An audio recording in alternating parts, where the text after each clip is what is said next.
One thing I was thinking about with the Pacers is with no Halliburton, like Mathurin and Nemhard will have bigger roles, maybe looking at their props. I was Yeah. on the Pacers when they just played the Wizards, and that was the game where Halliburton was injured. And I think that spread was 11.5, and the Wizards end up covering by just a couple points. But I think this is the fifth game of a 5-game homestand for the Pacers. So I would think that they'd want to get a W before they get on the road and they find a way to rally. This is a bad Wizards team. It, Seven it and a half. is. It is also a 7.5 point spread, and that's the tricky part for me. Is that Mm-hmm. what the Pacers are going to be missing without Halliburton is the assist numbers. He's averaging 12.5 a game, which is mighty impressive. So I do wonder if we're going to see more ISO ball from the guys you mentioned. And if that's the case, then sometimes ISO ball sometimes it just doesn't work out. Or, say you get a quick trigger or something like that. Totals 253.5. Certainly the Pacers play at a pace and have great, shooters where they can get to that number. But I wonder if the under makes a little bit more sense, because if it's just a bad day at the ranch, maybe, those ISO plays don't work as well. The ball movement's not going to be nearly as crisp because Halliburton's not going to be there. Wizards plus 7.5. Like, I get it as a hold your nose kind of a play. I don't know if I want to do it, but maybe the under makes a little bit more sense, just assuming that the ball movement's not going to be as good. The thing with Embiid is like, can he stay healthy? His numbers could be there. He got his MVP last year. I would personally pass on it, but if you really like Embiid, I mean, I guess you could look for a buy low spot on him if, you seem to get some value. But for me, I'm just going to pass. Mm-hmm. And we kind of forget, like last year, because he won the MVP, that all of a sudden he's at a certain tier. But he's had injury problems before. I mean, he's a big guy Mm-hmm. and muscles Exactly. down Ray, and this post-up game, like that's what he's known for. So he's gonna get hurt. And the question is, can he reach that minimum threshold? And yeah, it was only a few years ago when we had an MVP in Giannis who only played 63 games. Last year, Embiid played 66. So while you can miss time and still miss this award, Joe, it's a good point that you have to play at least 65 in order to qualify for this award. And I think what also matters even more than that is how well have the other MVP candidates have handled the rigors of an NBA season? How many games have they played? Well, Nikola Jokic, the favorite at 2-1 at BetMGM, he's not missing any time at all. He is a man on a mission. I don't know what offseason program he was on, if there was even an offseason program, hanging out at his version of the Dude Ranch, but it worked out just fine so far because he's been quite healthy. Luka, SGA, they've played more and managed well than Embiid. Giannis is still a force. And I think, yes, you can miss time because everybody is going to, but if everyone else is relatively healthy and their management workload has been better than yours, then you're naturally going to fall behind compared with everybody else. And so to me, I cannot bet on Joel Embiid for MVP right now, especially with these odds.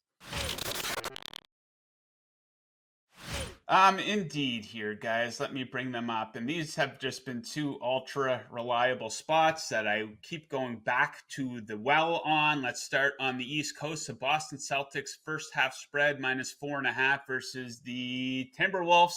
So the Celtics, a league best 27-8-1 against the spread in the first half. And they've been especially strong in this spot off a loss, which is the situation tonight. They're coming off a loss to the Indiana Pacers. So check this out. In their last 6 games after a loss, they led at the half by 31, 8, 9, 16, 14, and 13. So absolutely blowing teams out of the water in the opening half in the game after a loss. Of course, they're playing at home tonight. A bit of an unfavorable situation for the Timberwolves, second game of a back-to-back. Only the third time they've done this. And one of the games after a back-to-back, they came out and got destroyed in the first half by 22 versus the Phoenix Suns. So I'll take them. I'll take the Pelicans in the first half too, -0.5 point in Golden State against the Warriors.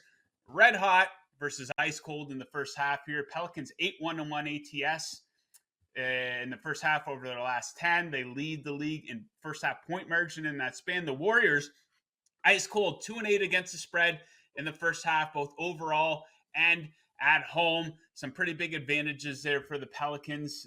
They fall off a little bit in the second. They're at their best in the first half, so that's when you're going to want to bet them. So I'll take those 2 first half plays in the NBA here tonight.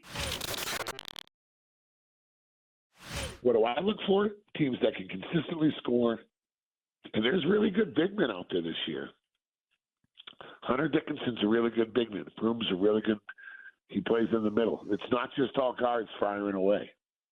This is not Golden State Warriors basketball. People are playing control basketball. But if you can't guard Zach Edey and you can't guard Hunter Dickinson, but on the other hand, if you can shut down the three-point line, I look at three-point field goal percentage defense. Because if you can't, for instance, Maryland Terrapins aren't playing great right now. They can't make threes. They're like one of the worst three-point shooting teams in the country.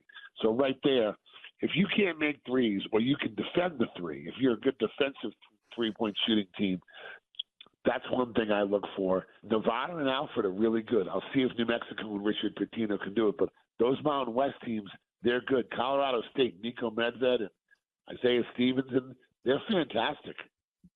And they're kind of hidden gems. I think Auburn can play both ways. Tennessee, I really like Rick Barnes. They play a really tough schedule. That's the last thing I'd look at is schedule. And I don't mean last in a bad thing. Last I'd factor in is who's played who where, who has played tough games. That's what's interesting about Purdue. He plays a lot of tough games. But last year in the tournament, the last 2 years, he got beat by St. Peter's and Fairleigh Dickinson. That makes me concerned. Arizona, Tommy Lloyd's a great coach. He ran into Princeton last year. By the way, Princeton's still playing really well right now. Princeton's good. Princeton and Yale. The Ivy League is up to like 14 or maybe even 12 in the Ken Palm. Like, those are teams, if you want to play futures bets, that I think have a real chance. But I think it's better. It's the best time ever, in my opinion, to take out the Blue Bloods. Big surprise. Oh, we're trending down as an organization. Oh, I don't know. You traded away your best player. Oh, by the way, you still haven't found a quarterback for this coach that's been very successful with your organization, and most coaches would not even come close to the same record. Shocking? No, not shocking, actually. I felt like that was the reaction throughout much of the league yesterday because we kept going back to this. We expected some sort of a change with the Titans. Even on the outside looking in, we could read the tea leaves there. Was it the right decision? That's an entirely different conversation. Now, what was obviously pretty telling as the Titans are trying to save face yesterday is just like when you look at the release from ownership, and they put out a statement, and in it says, as the NFL continues to innovate and evolve, I believe the best teams best positioned for sustained success will be those who empower an aligned and collaborative team across all football functions.